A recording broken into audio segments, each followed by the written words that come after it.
बहुत जल्दी श्री कृष्ण की प्राप्ति कराने में समर्थ है श्री तुलसी महारानी जी। प्रिया जी का बताया हुआ उपाय, श्री वृंदा सखी, ये वृंदावन की अधिष्ठात्री देवी हैं। ये वृंदावन की पूरी व्यवस्था को देखती हैं, प्यारी जो कि नित्य केली की व्यवस्था करती हैं, और इनकी कृपा के बिना कोई वृंदावन में प्रवेश नहीं कर सकता। ये हमारी प्यारी जो की प्रिय सखी वृंदा सखी श्री तुलसी महारानी जी। चंद्रानना सखी ने कहा कि परम सौभाग्यदम राधे महापुण्यम वरप्रदम श्री कृष्णस्यापि लभ्यर्थम उनका तुलसी सेवनम मतम। मेरे मत में यदि तुलसी जी की सेवा की जाए, तुलसी जी का यदि स्पर्श हो जाता है, तुलसी जी का नाम कीर्तन किया जाता है, तुलसी जी को प्रणाम किया जाता है, तुलसी जी का वृक्ष लगाया जाता है, तुलसी जी को जल अर्पित किया जाता है, और तुलसी दल से नित्य भगवत सेवा की जाए, तो बहुत जल्दी श्री कृष्ण प्रसन्न हो जाते हैं। प्रतिदिन जो तुलसी जी की भक्ति करता है, तुलसी का पौधा रोप करके तुलसी जी का सिंचन करना, तुलसी जी को तिलक लगाना, तुलसी जी को माला पहनाना, तुलसी जी की परिक्रमा करना, तुलसी जी को प्रणाम करना, वो कोटि सहस्त्र युगों तक ऐसा महान सुकृत होता है कि भगवान श्री कृष्ण के नित्य समीप रहता है जो तुलसी जी की सेवा करता है। जब तक मनुष्य की लगाई हुई तुलसी की शाखा प्रशाखा बीज पुष्प सुंदर दल से तुलसी जी सुशोभित होती है, तब तक हजारों कल्पों में श्री हरिधाम में रहते हुए उसका कभी पुण्य नष्ट नहीं होता। जैसे एक दिन 1000 कल्प, 2 दिन 2000 कल्प वो भगवान के नित्य धाम में महान सुकृत के बल से भगवत धाम में रहेगा, जो तुलसी जी का पक्का मान लीजिए। जब स्वयं में थे तो तुलसी जी रोपण करके तुलसी जी का एक वन लगाया, और रोज नवीन नवीन मंजरी तुलसी दल लेकर प्रभु के चरणों में कहीं ना कहीं तुलसी जी की कृपा हुई। वृंदावन, ये वृंदा अधिष्ठात्री देवी वृंदावन की है, इनकी कृपा के बिना।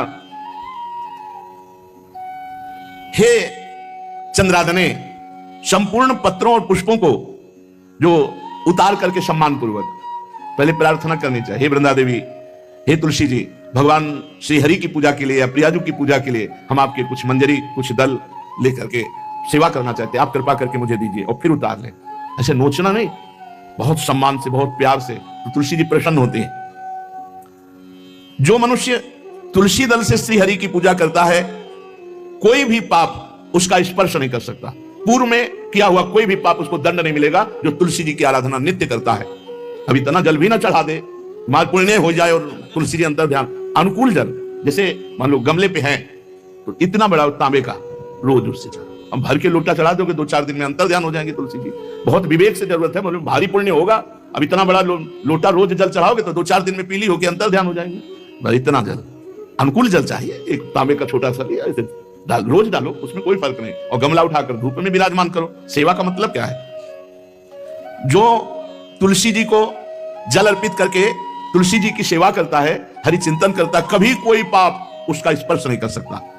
100 भार सोना, 400 भार चांदी का जो दान करने का फल होता है, वो एक तुलसी दल उतार, जो अपने द्वारा लगाई हुई तुलसी दल, वो हरि के चरणों में अर्पित करो। ये 100 भार सोना और चांदी बराबरी नहीं हो सकती। कितना महत्व है।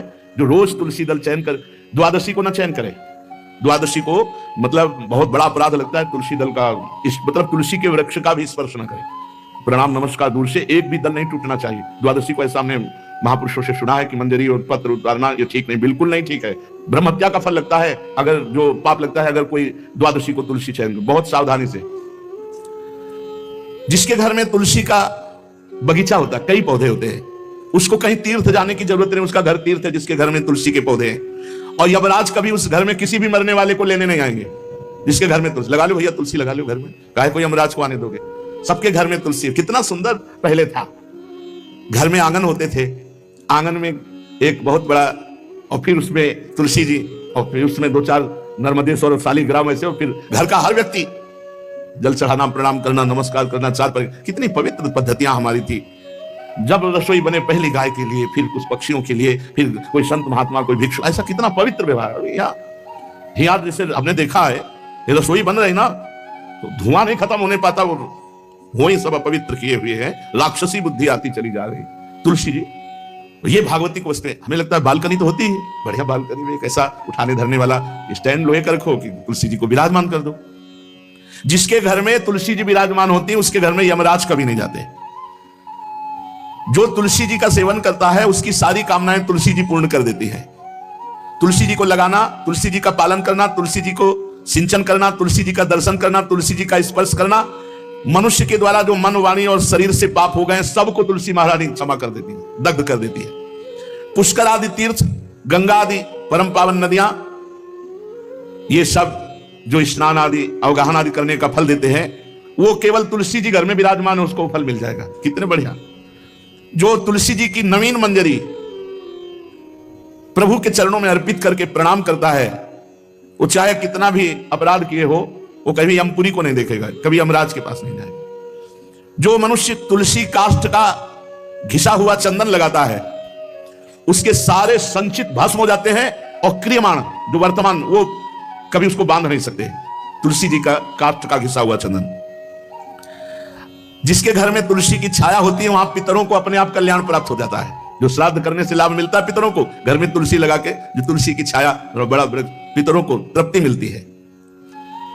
चतुर्भुज ब्रह्मा जी सारंग धनवा श्री हरि के महामहिम स्वरूप की अनुभूति करने के लिए भी कहा है कि तुलसी जी का महान महात्म्य, अगर तुलसी जी का सेवन करे तो भगवान श्री हरि की महिमा को जान जाएगा।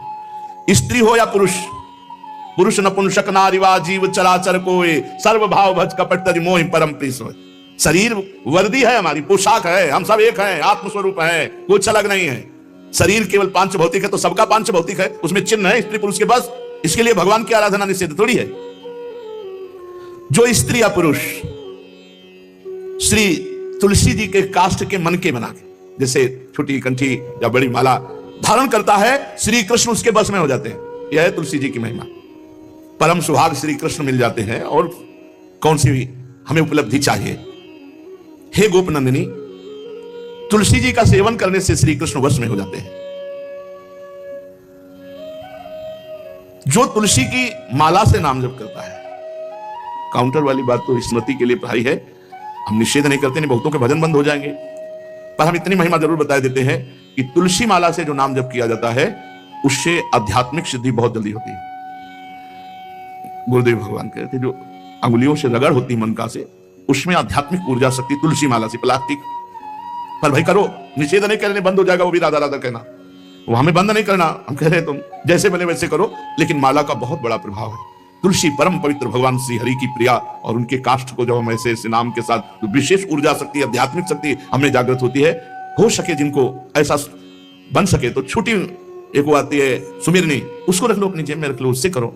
और नहीं है तो भैया तुम इसी से करो, नाम जप करो, भाव को भाव न खालसो, नाम जपत मंगल दिस दसो। सुंदर सुंदर तुलसी जी के वृक्षों के समीप बैठ करके जो अनुष्ठान किया जाए वो बहुत लाभदायक। श्रीमद् भागवत का, गोपाल सहस्त्र नाम का कोई भी पाठ तुलसी जी के समीप विराजमान करके किया जाए। आचार्य को बुला करके तुलसी पूजन करना चाहिए। विविध प्रकार के अनुष्ठान, अरे तभी तो सब मंगल होता है। पहले था, हमने देखा है, 4 बजे माताजी दरवाजे के सामने लीपती, रोज का जो पुराने घरों में देहरी के आगे आके 4 बजे लीप करके वहां अपना चौक पूर के दीपक जला, तो क्या पवित्रताएं थी, क्या मंगल था। जब किसी को निमंत्रण दिया जाता था, सबके पैर धोए जाते थे, सुंदर बिछौना बिछा करके, और उसमें बैठकर पत्तल और रज के सकोरा कुल्हड़ ऐसे भोजन पाया। कितना पवित्रता, जो हमारी पूर्व पवित्रता थी, धोती कुर्ता चोटी पवित्रता।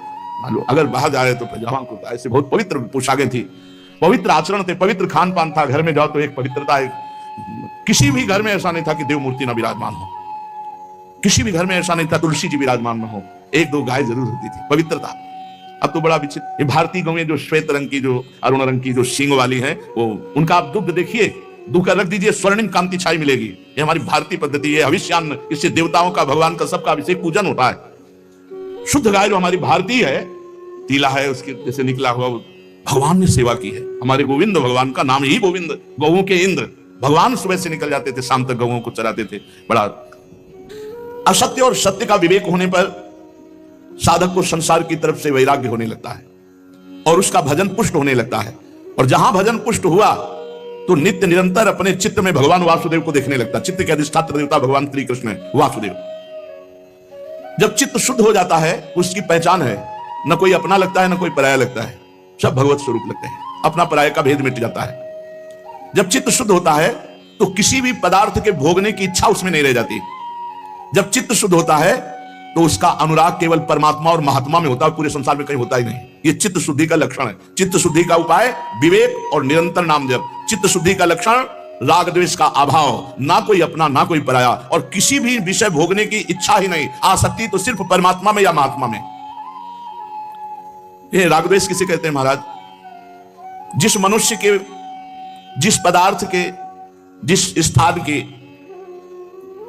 ऐसी आसक्ति हो जाए कि इसके बिना जिया नहीं जा रहा, उसे राग कहते हैं। जैसे मां में राग, पिता में राग, पत्नी में राग, पुत्र में राग, धन में राग, मकान में राग, शरीर में राग, बहुत है।